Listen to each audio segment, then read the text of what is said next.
Bonjour, bonjour à tous, à toutes. Bienvenue sur mon émission littéraire. Alors j'allais vous dire comme chaque semaine, bon, c'est pas tout à fait vrai puisque la semaine dernière je n'ai pas enregistré de podcast. Pourtant il y avait un petit livre que j'ai un peu développé sur mon blog, qui s'intitulait Autour de la résistance civile. Alors j'en ai pas fait un podcast parce que c'était une préparation surtout pour animer un café philo, que finalement d'ailleurs j'ai pas animé, mais pour ceux que ça intéresse, on peut faire un podcast sur invitation publique pour pouvoir peut-être animer aussi ce thé ou café philo en ligne. Pourquoi pas? C'est vrai que quand on est dans des villages comme moi, c'est vrai que j'habite dans un endroit où on peut pas réunir énormément de personnes. Je trouve en fait que d'organiser des petites choses en ligne, c'est de plus en plus sympa. Alors j'en fais pas mal. Si en ce moment vous avez envie de participer, vous trouverez sur mon blog un petit challenge vraiment rigolo pour présenter votre animal de compagnie. Voilà, bon. C'est le genre de choses que j'essaye de développer en ce moment pour animer, pour animer le web. Faute de pouvoir animer l'extérieur quand il pleut tellement, j'anime le web. Alors, quel est le bouquin dont je vais vous parler aujourd'hui ? Eh bien, il s'intitule IM, Intelligence mutualisée. Il est écrit par Christian Lavergne. Alors, je ne sais pas si je vais être vraiment objective sur cette lecture parce que franchement, je l'ai adoré. Je l'ai adoré. Et ce qui est curieux, c'est que au tout début, ça me semblait vraiment étrange. J'ai mis quelques pages à rentrer dedans. Bon, pas énormément non plus, hein. Mais j'ai mis quelques pages. Je lisais que 2 pages, 3 pages. En n'arrivant pas, en fait, mon esprit n'arrivait pas à imaginer.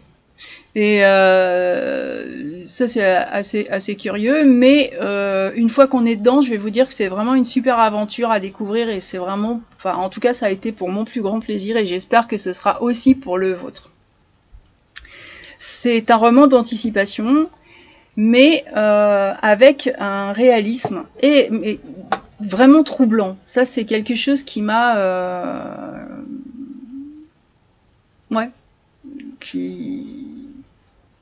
qui m'a vraiment surprise. Parce qu'avec ce roman, l'auteur nous plonge dans un futur proche, ou dans notre présent, en fait. Parce que vous allez voir que il y a une histoire de monde parallèle, mais ça, je vais pas le développer. Alors, c'est un futur proche, mais résolument original, parce que sur cette planète où on découvre le personnage principal, l'humanité a fait des choix de civilisation radicalement différents de ceux qui nous ont menés, nous, aujourd'hui, où nous en sommes. Et ce roman, alors déjà, il est servi par une plume d'une finesse fabuleuse et très immersive, mais il se distingue aussi par sa capacité à rendre crédible un monde qui est à la fois étranger et profondément réaliste. J'espère que je titille votre curiosité, parce qu'effectivement, il y a un mélange entre ce qui pourrait être et ce qui est, et j'ai trouvé vraiment ça assez exceptionnel, et est-ce que ce qui est pourrait être changé grâce à quelque chose ? Il y a beaucoup d'interrogations. Moi, j'ai trouvé ça vraiment génialissime. Donc, l'auteur interroge assez subtilement notre rapport au progrès, notre rapport à la technologie, mais aussi à la nature, hein, en nous offrant vraiment une réflexion sur les chemins que nous n'avons pas pris, nous, en tant que terriens, en 2024, dans notre humanité. Alors, est-ce que on crée un nouveau monde à chaque fois qu'on prend une décision ? Est-ce qu'il y a un double de nous-mêmes qui prend une autre décision. Est-ce qu'à la fin, le monde philosophique ressemble à un mind mapping? C'est peut-être intéressant pour ceux que ça amuse. Mais enfin moi en tout cas c'est vrai que c'est quelque chose qui m'a bien accroché. Alors il est sorti le 17 juin 2024. Il est écrit en français. Il fait 220 pages. Alors 220 pages par contre, c'est écrit vraiment très petit, hein, donc c'est un il y a de quoi lire. Les 220 pages, si c'était écrit dans une police un petit peu plus... Parce que moi, j'étais obligée de mettre mes lunettes. Si c'était écrit dans une autre police, ça ferait peut-être facilement le double. Comme d'habitude, je vous mets les liens d'achat pour ceux qui souhaitent découvrir ce livre. Enfin, sachant qu'après, vous avez mes liens, mais vous avez aussi tout un tas d'autres endroits, hein, pour pouvoir découvrir ce fabuleux roman. J'ai trouvé, alors ça c'est moi, hein, mais pour moi c'est un miroir. L'auteur nous présente le miroir d'une humanité alternative. C'est pour ça que je parle un peu de monde parallèle. Mais nous arrivons sur Galia. C'est une planète qui est lointaine et où la révolution agricole en fait n'a jamais eu lieu. Les habitants ont choisi un mode de vie vraiment très en harmonie avec la nature et leur société se centre autour de la connaissance et d'une symbiose vraiment parfaite avec leur environnement. C'est orchestré justement par cette intelligence mutualisée.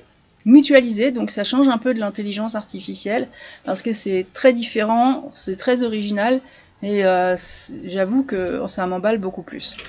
Donc bon, c'est un concept à la fois fascinant, inquiétant, qui rappelle notre propre obsession contemporaine pour les technologies, hein, et justement pour les intelligences artificielles, et qui pose aussi une question essentielle, parce que si l'humanité, comme je le disais tout à l'heure, avait emprunté un autre chemin en refusant la domination technologique pour un autre équilibre, un équilibre plus harmonieux avec son environnement, et ben l'auteur en fait répond par l'affirmative. Il crée une utopie qui est très attrayante, bien que totalement mystérieuse.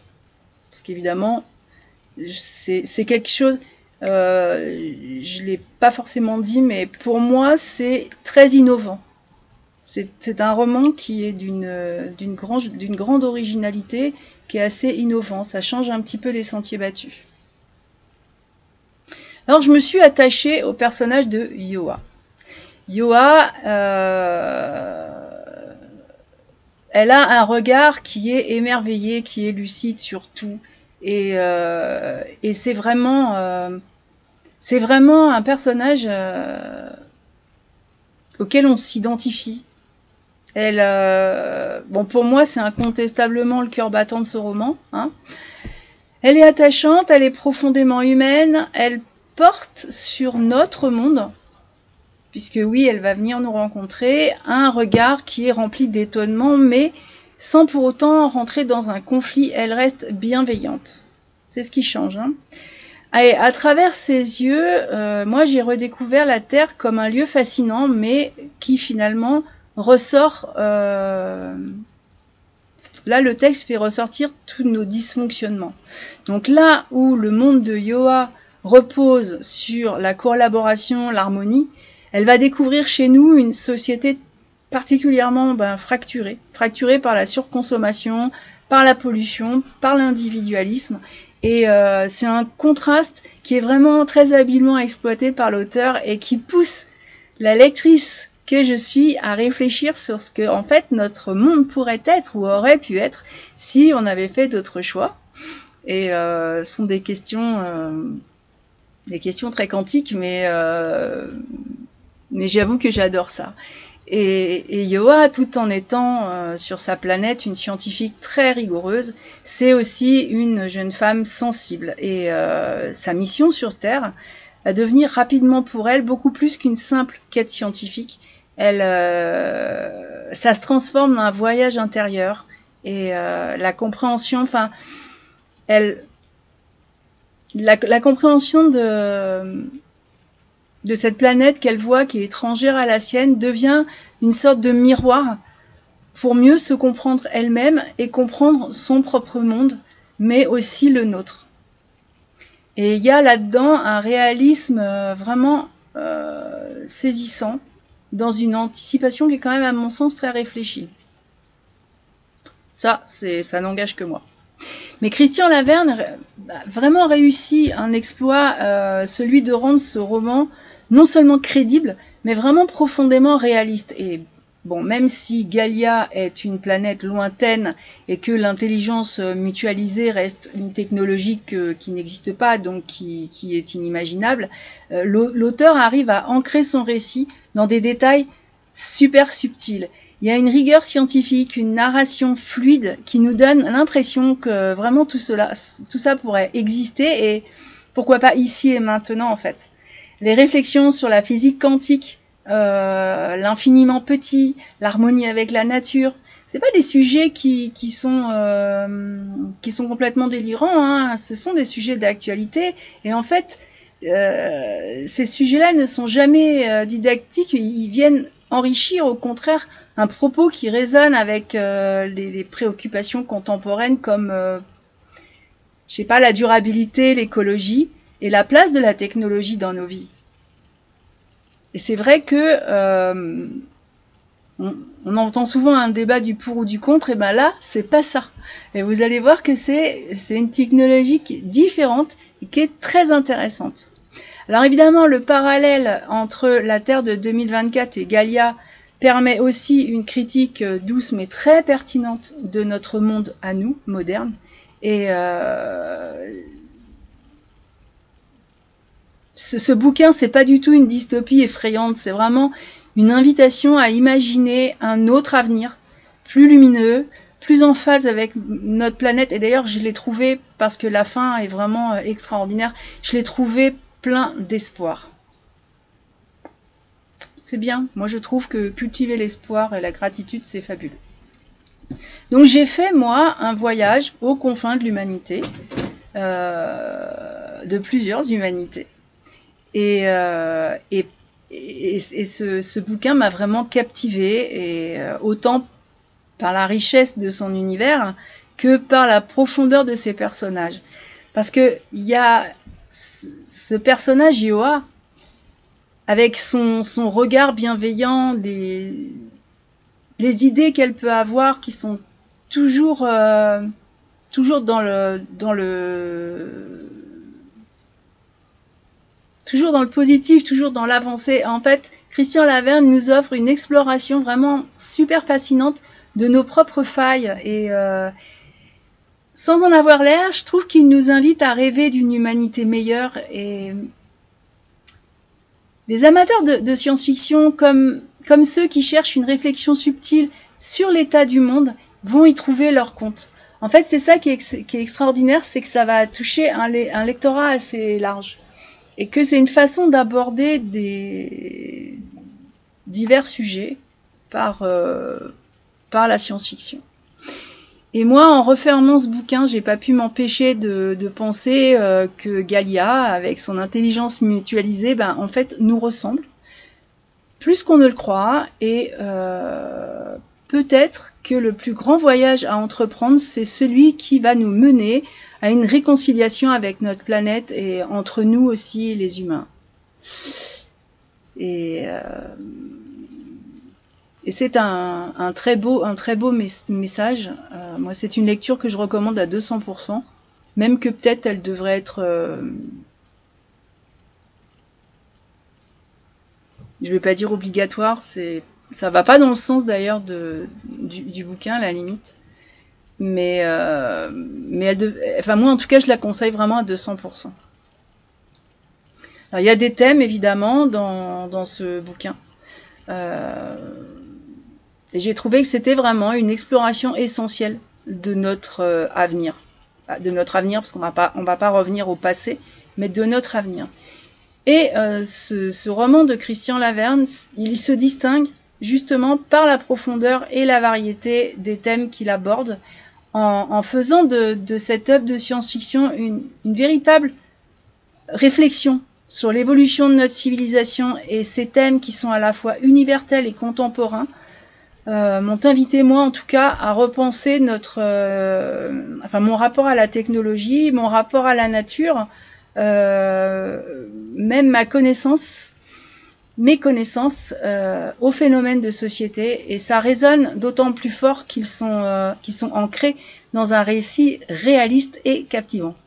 Et ça n'a pas de prix. Et c'est vrai que là-dedans, on mêle une aventure philosophique, une critique sociale, et je vais vous détailler un petit peu les principaux thèmes que j'ai relevés et leur importance dans le message global de l'œuvre.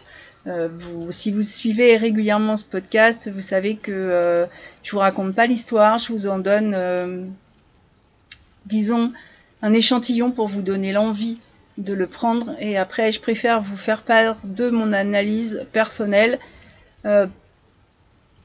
qui peut être tout à fait discutable et discutée, plutôt que de faire quelque part une relecture d'un bouquin qui après vous aurez plus l'envie de le lire, hein, si je vous révèle tout. En tout cas, j'ai bien aimé le terme d'intelligence mutualisée, même si au début j'ai pas compris du tout ce que ça pouvait être. Mais c'est une place pour l'intelligence collective. Je vais m'offrir une petite gorgée de thé. C'est l'un des thèmes centraux de ce roman, c'est la technologie. Et elle est représentée là par justement l'intelligence mutualisée de la planète Gaïa. Et sur cette planète, la technologie, elle est omniprésente, mais pas aliénante. Moi, je trouve que dans notre monde, elle est omniprésente, mais elle est aliénante. Et là, justement, je ne l'ai pas trouvée aliénante, au contraire. Et justement, l'IM orchestre un bien-être collectif en symbiose avec la nature, les individus, et cette technologie, elle fonctionne sur le modèle de l'intelligence collective, en fait, où chaque citoyen de Gaïa contribue au bien commun, tout en étant guidé par une entité centralisée, mais toujours bienveillante, donc hors conflit. Et ça, c'est quelque chose qui ferait beaucoup de bien, parce qu'on vit vraiment dans des sociétés où le conflit, il est là, et où on finit par se demander si on arrive à vivre en dehors des conflits. C'est vraiment un truc... Donc il y a ce concept qui soulève quand même une question assez fondamentale, c'est quelle est la bonne manière d'utiliser la technologie, ne serait-ce que pour améliorer la vie humaine, mais dans notre réalité, les intelligences artificielles, les avancées technologiques, elles sont souvent perçues avec une certaine ambivalence. Alors, tantôt ça peut être une source de progrès, mais souvent c'est une menace pour l'autonomie individuelle ou pour l'environnement. Et en proposant une vision très positive de l'intelligence mutualisée, je trouve que l'auteur a exploré l'idée d'un avenir où la technologie pourrait vraiment servir de catalyseur pour un progrès très harmonieux et non destructeur. C'est une idée à suivre. Il y a aussi comme thématique l'harmonie avec la nature. Donc c'est vrai que c'est un modèle assez alternatif de civilisation. La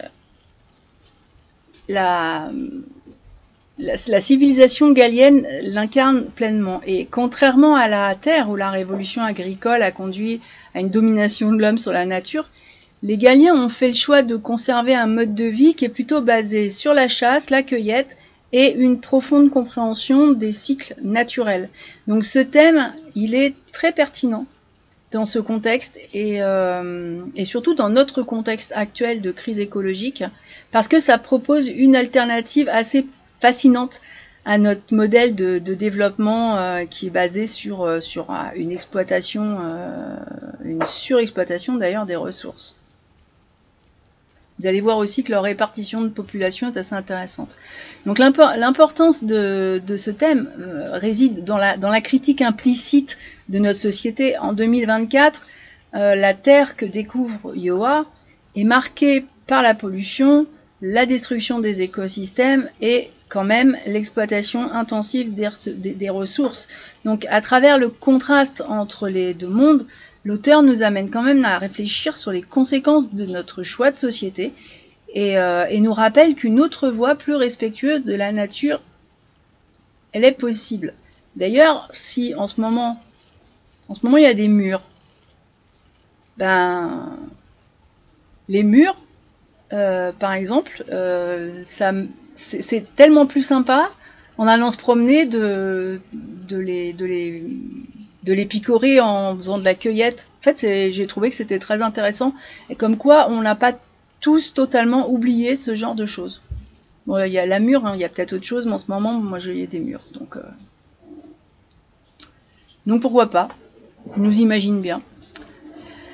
Alors il y a une autre thématique, c'est la connaissance et l'exploration scientifique. Et ça, c'est une quête qui est vraiment infinie.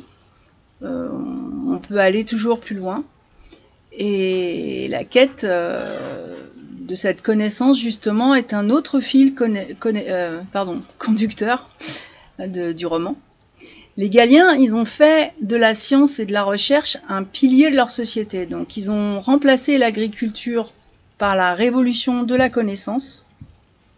Et Yoa, qui est le personnage dont je vous parle, le personnage qui est la clé de ce roman, c'est une scientifique passionnée par l'infiniment petit. Et c'est cette passion qui l'a conduit à découvrir un univers qui est caché à l'intérieur d'un atome de silicium, puis effectivement à entrer en contact avec la Terre. Et cette recherche scientifique de l'exploration des limites de notre connaissance, il y a une résonance particulière dans notre propre époque. L'auteur, à travers Yoa, il explore la beauté de la découverte, des questionnements existentiels que ça peut soulever, jusqu'où peut-on aller dans la quête de la connaissance, dans le reste aussi. Que trouve-t-on au-delà des limites de l'infiniment petit, ou même au-delà des frontières de notre propre compréhension de l'univers, hein, parce que je pense qu'on est loin de la connaissance universelle. Et ce roman suggère que justement la quête de la connaissance est un chemin qui est sans fin, mais qu'elle doit être quand même guidée par des valeurs qui restent éthiques et humanistes. Et c'est vrai que sur Galia, vous verrez qu'il semble avoir réussi. Parce que Yoa n'arrive pas comme une conquérante, ni comme un personnage qui vient s'installer avec une science infuse. Vous allez voir que si je parle d'attachement à ce personnage, c'est que vraiment c'est un exemple. Même en lecture, hein, c'est vraiment un personnage qu'on retient par tout ce qu'elle engendre, sans jamais donner d'ordre, sans jamais critiquer, sans jamais. C'est vrai qu'elle est assez extraordinaire et on aimerait en rencontrer des comme ça beaucoup plus souvent. Je lance un appel. Il y a aussi, bon, alors, dans les thèmes, alors ça c'est moins drôle, mais il y a quand même un regard qui est très critique sur la société contemporaine. Par exemple, particulièrement l'individualisme et la surconsommation. Ça, je l'ai déjà dit, mais n'empêche qu'en découvrant la Terre, Yoa est frappé par les différences profondes entre sa société à elle, qui est fondée sur la collaboration et l'harmonie, et la société humaine de la Terre de 2024, qui est marquée par l'individualisme, la surconsommation, l'exploitation des ressources naturelles, et ce regard extérieur permet à l'auteur de poser une critique qui est douce, mais qui reste incisive de nos choix civilisationnels. Le monde moderne est vu à travers les yeux de quelqu'un justement qui n'a jamais connu nos modes de vie, ni nos systèmes politiques, économiques ou sociaux, et cette distance permet de mettre vraiment en lumière toutes les incohérences et les failles de notre société. Vous voyez, c'est comme si on vous sortait toutes vos idées préconçues et que vous aviez la possibilité d'observer notre monde d'une façon très vierge, mais sans pour autant que ce soit critique, c'est une observation. Et d'une observation, on peut tirer beaucoup de choses de positif. Donc en fait, le thème de l'individualisme, et bon, c'est présenté comme quelque chose de critique dans le roman, mais là où l'intelligence mutualisée de Gaïa prône une forme d'intelligence collective et de coopération, la Terre, à l'aube de 2024, elle semble quand même, je crois qu'elle l'est, embourbée dans un modèle qui est basé sur la compétition, sur la fragmentation, sur l'égocentrisme. Et ce contraste nous pousse vraiment à réfléchir sur notre propre rapport à la société. Donc sommes-nous vraiment sur la voie d'un progrès collectif, ou sommes-nous en train de sacrifier la solidarité pour un confort matériel et superficiel? Et j'insiste sur ma question, ce serait un sujet de débat, parce que je pense que on a tous quelque chose à dire là-dessus, et surtout en fonction de notre mode de vie, il y aurait sûrement énormément de visions différentes de la chose. Mais en posant tout sur une table, on pourrait peut-être en ressortir quelque chose qui soit peut-être pas formidablement bon, mais en tout cas un bon tremplin de départ. Donc je la répète, ma question. Sommes-nous vraiment sur la voie d'un progrès collectif, ou est-ce que nous sommes en train de sacrifier la solidarité pour un confort matériel très superficiel? On va changer de thématique, je vais vous laisser sur votre réflexion. Il y a quand même l'altérité et la rencontre de l'autre. Donc il y a un échange de perspectives. La rencontre entre Yoa et la Terre, elle permet d'abord le thème de cette altérité et la découverte de l'autre. Bien que Gaïa et la Terre partagent de nombreuses similitudes, donc l'apparence physique, les trajectoires de développement elle nous ressemble, Yoa, c'est un être humain comme nous, mais il y a une trajectoire de développement qui a été franchement radicalement différente. Et cette confrontation de deux visions du monde, je trouve qu'elle apporte beaucoup de questions sur l'altérité, la différence, la compréhension mutuelle aussi, et comment comprendre un autre qui a évolué selon des paradigmes totalement distincts. Donc comment communiquer lorsque les valeurs fondamentales divergent. Et comment surtout, pour moi, communiquer en dehors du conflit. Parce que j'ai le sentiment que quand on a des valeurs divergentes aujourd'hui dans notre monde, il faut systématiquement qu'elles engendrent un conflit alors que ça ne devrait pas. Et le thème de l'altérité, il est fondamental pour la science-fiction, c'est sûr. Mais là, il prend une dimension plus philosophique, plus morale, et l'auteur utilise vraiment son personnage Yoa. Il l'aura exploité, je crois, de tous les côtés. Enfin, quoique, non, on peut encore en sortir quelque chose, mais il utilise la figure de Yoa pour explorer ce que signifie être humain, au-delà des différences culturelles ou technologiques, et son regard qui est tellement bienveillant sur notre monde montre que malgré les divergences, il existe toujours des ponts à bâtir entre les civilisations et des échanges à nourrir. Et j'aimerais que ce ne soit pas juste un rêve, ou juste une utopie. Alors je l'ai dit tout à l'heure, et je vais terminer là-dessus, il y a effectivement la bienveillance et l'espoir. L'auteur a posé une vision très optimiste de l'avenir. Et ce thème de la bienveillance, il traverse tout le roman.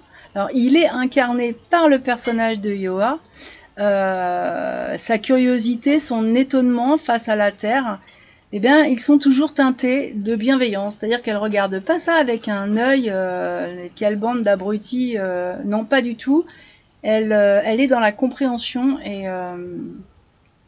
même quand elle est confrontée à des aspects très sombres de notre monde, eh bien, son attitude optimiste, ça reflète l'espoir sous-jacent dans l'œuvre qui est ce roman Intelligence mutualisée. Et malgré les erreurs et les dérives, il reste possible de construire un avenir meilleur, à condition, évidemment, de faire preuve d'ouverture, d'intelligence collective et de respect pour la nature. Je crois que quand on pose ces trois sujets-là, on peut aller assez loin. Alors, que dire pour conclure? Alors, je l'ai déjà dit, mais je le redis, je le recommande à 200%, je le conseille, il faut le lire absolument. C'est vraiment, c'est le livre à ne pas louper. Bon, mais ça, je crois que du coup, tout le monde l'a compris, depuis le temps je le dis. Parce qu'il y a des thèmes qui résonnent effectivement avec notre époque et que ça fait du bien. Les thèmes qui sont abordés dans ce roman, Intelligence mutualisée, ils sont profondément ancrés dans les préoccupations contemporaines et Christian Laverne a réussi à intégrer des réflexions sur la technologie et la façon dont il apporte ça, moi ça m'a assez scotché. C'est fait de façon très intelligente. Il parle de la nature aussi, alors qu'on a toujours l'impression que protéger la nature et parler de technologie, c'est très ambivalent. Et ben là, pas du tout. Au contraire, tout peut aller très bien ensemble. Puis bien sûr, il y a la connaissance et la société dans un récit qui est captivant et qui m'a poussé en tout cas à réfléchir sur les chemins que nous, humains, pourrions encore emprunter pour éviter d'aller droit dans un mur. Et ces thèmes sont vraiment loin d'être, enfin pour moi en tout cas, c'est très loin d'être des concepts abstraits. Ils sont au cœur de notre quotidien, au cœur des défis qu'on devra relever pour construire un avenir durable, parce qu'on en parle, mais je crois qu'on fait beaucoup qu'en parler. Donc en fait, l'intelligence mutualisée, c'est plus qu'un roman de science-fiction pour moi. C'est vraiment une œuvre de réflexion sur notre humanité et notre futur collectif. Voilà. J'espère ne pas vous avoir rempli la tête de tout ce qui est idée, de tout ce qui peut être relativement incroyable. Ou j'aimerais que vous restiez quand même sur le fait qu'il y a un personnage qui joue comme une clé entre deux mondes et que tout en étant très bienveillant, tout en étant compréhensif, tout en apportant quelque chose sans l'imposer, vous allez voir qu'il est possible de faire beaucoup de choses. Et